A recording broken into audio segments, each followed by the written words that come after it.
இந்த வீடியோல விடாமுயற்சி படம் எப்படி இருக்கு பார்க்கலாமா வேணாமா ஒருத்தலையா அப்படிங்கிறத இந்த வீடியோல நம்ம தெளிவா பார்க்கலாம். ஃபர்ஸ்ட் நியூட்ரல் பாயிண்ட்னு சொல்லும்போது இந்த படம் ஒரு ஹாலிவுட் ரீமேக்கா இருந்தாலும் இதுல சில எலமெண்ட் அதாவது செலிப்ரேட் பண்றதுக்காக ஒரு பாட்டு அப்படின்னு சொல்லலாம். அதாவது அந்த சவடிக்கா பாட்டு அது மட்டும் தான் இதுல ஒரு செலிப்ரேஷன் மெட்டீரியல் சொல்லலாம். அதுதான் இந்த படத்தோட ஒரு நியூட்ரல் பாயிண்ட். பாசிட்டிவ் பாயிண்ட் சொல்லும்போது ஃபர்ஸ்ட் தெளிவா தெரிஞ்சது சினிமோட்டோகிராஃபி. ட்ரைலர் டீசர்லயே பார்த்துருப்பீங்க. சினிமோட்டோகிராஃபி வேற லெவல்ல பண்ணியிருந்தாங்க. அதுக்கப்புறம் ஸ்டண்ட்ஸ் முடிஞ்ச அளவுக்கு டிஃப்ரெண்டா பண்ணியிருந்தாங்க. முக்கியமா ஏகே இந்த படத்தை ரொம்ப நாள் கழிச்சு நிறைய ஸ்டன்ட்ஸ் பண்ண மாதிரி எனக்கு ஃபீல் ஆச்சு. அதுக்கப்புறம் அஜித் குமார் தான் ரொம்ப நாள் கழிச்சு ஒரு பர்ஃபார்மன்ஸ் அஜித் குமார் இதுல பாப்பீங்க.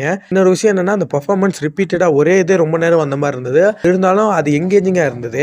நெகட்டிவ் பாயிண்ட் பார்க்கும்போது நிறைய விஷயங்கள் இருக்கு. அதுல முக்கியமான ஒன்னு ரொமான்டிக் போர்ஷன் தான். ஃபர்ஸ்ட் ஹாஃப்ல ரொமான்டிக் போர்ஷன் ஒரு 30 மினிட்ஸ் வரும். ஃபர்ஸ்ட் இருந்த நியூஸ் படி இந்த பிளாஷ்பேக் ரொமான்டிக் போர்ஷன்லாம் படத்தோட இடையில வரும் அப்படின்னு சொல்லியிருந்தாங்க. இந்த மாதிரி இவங்க எடிட் பண்ணியிருந்தாங்கன்னா இன்னும் சூப்பரா இருந்திருக்கும். ஆனா இதுல ஃபர்ஸ்ட் ஆரம்பிக்கும் போது இந்த மாதிரி ரொமான்டிக் போர்ஷன் இருந்ததுனால படம் ஸ்டார்டிங்ல ரொம்ப லேகா இருந்து. என்ன கேட்டீங்கன்னா என்னோட சஜஷன் ஸ்டார்டிங்ல படிக்க பாட்டு அதை தொடர்ந்து சில ரொமான்டிக் போர்ஷனோட முடிச்சிருக்கலாம். ஆனா இவங்க ரொம்ப போட்டிருந்தாங்க. அதுதான் ரொம்ப லேக் ஆனிச்சு. அதுக்கப்புறம் ஃபர்ஸ்ட் ஹாஃப்ல நிறைய கொஸ்டின்ஸ் நிறைய விஷயங்கள் அவங்க மேக் பண்ணிருப்பாங்க. அது செகண்ட் ஹாஃப் ஸ்டார்டிங்லேயே செகண்ட் ஹாஃப் ஆரம்பிச்ச உடனே அந்த கொஸ்டின்ஸ்லாம் ஆன்சர் பண்ணி செகண்ட் ஹாஃப் கொஞ்சம் ஸ்டார்டிங் கொஞ்சம் லேக் ஆகிற மாதிரி ஃபீல் ஆனாலும் போக போக இன்னும் இன்ட்ரெஸ்ட் ஆகி கிளைமேக்ஸ்லாம் ரொம்ப சூப்பராக முடிச்சாங்க. அதாவது செகண்ட் ஹாஃப் ரொம்ப ஃபாஸ்ட்டாக இருந்து ஃபர்ஸ்ட் ஹாஃப் ரொம்ப ஸ்லோவாக இருந்து. கேட்டிங்கன்னா இந்த படம் ஆவரேஜ் டு ஓகே லெவல்னு சொல்லுவேன்.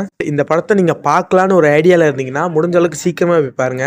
ஆனால் இந்த படத்தில் செலிப்ரேஷனோட பார்த்தா தான் நல்லா இருக்கும். தனியாக பார்க்கும்போது நமக்கு கண்டிப்பாக லேக்டிவாக ஃபீல் ஆகும். முடிஞ்ச அளவுக்கு சீக்கிரமாக போய் பாருங்க. இந்த வீடியோவில் அதோட ஸ்டோரி லைனை பற்றி சொல்லாத காரணம் எல்லா யூடியூப் சேனலையும் தான் சொல்லிட்டு இருக்காங்க.